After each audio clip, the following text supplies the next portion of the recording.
You got a chance to set back the nuclear ambitions of a religious Nazi by years and you don't take it? That's how World War II started. Trump plans to impose a full 100% tariff on countries continuing to import oil from Russia.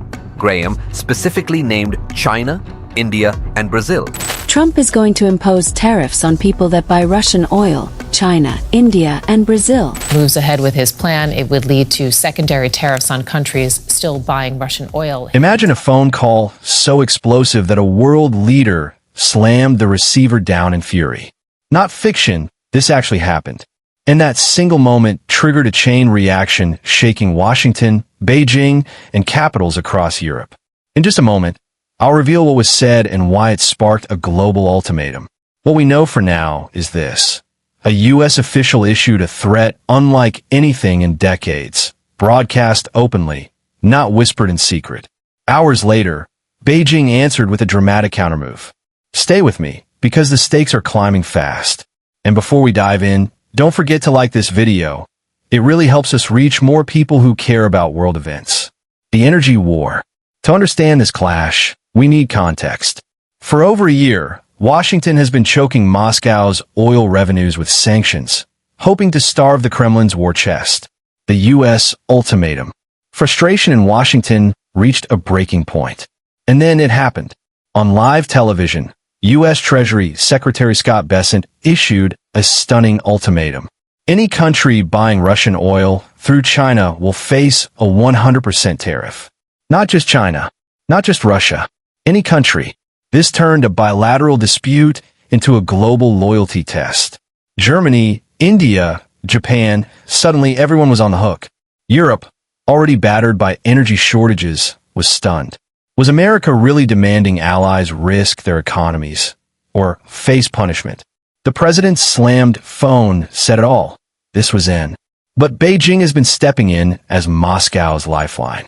China's imports of Russian crude have soared far beyond pre-sanction levels. And Beijing isn't hiding it.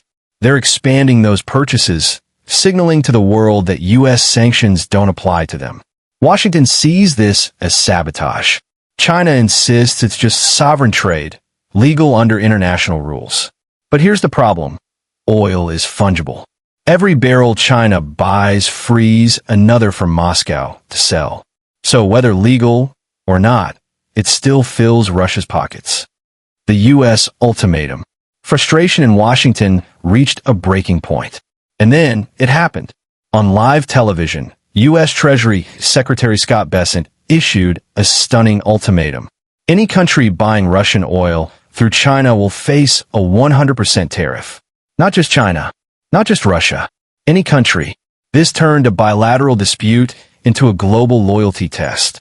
Germany, India, Japan, suddenly everyone was on the hook. Europe, already battered by energy shortages, was stunned. Was America really demanding allies risk their economies or face punishment? The president's slammed phone said it all. This was no ordinary warning. It was a point of no return. Beijing's countermove. Beijing's reply came just 8 hours later. Not with words, but with raw power. The bigger picture. But Bessent wasn't finished. He began pushing allies to wall off China's supply chains, blocking goods tied, even indirectly, to sanctioned oil. That means chips, steel, electronics, all could be targeted. Washington has leverage, America's consumer market. Europe exports billions to the U.S. every year. Cutting that off would be devastating. But allies see it as economic blackmail. Germany, Japan, and India are caught in the middle, forced to choose between Washington's demands and Beijing's markets. And here's the paradox. Tariffs hurt at home, too. Studies show Americans absorb much of the cost through higher prices. What looks like punishment for Beijing can feel like a tax on U.S. households. High in Tibet, 5 massive hydroelectric dams roared to life. Turbines spun, sending a surge of electricity onto China's grid, enough to outproduce the entire nation of Poland. This was no accident. It was a calculated show of resilience. Beijing was saying, if you weaponize oil, we will weaponize energy independence. Analysts called it a geoelectric counterstrike. Washington issued an ultimatum. Beijing flipped a switch.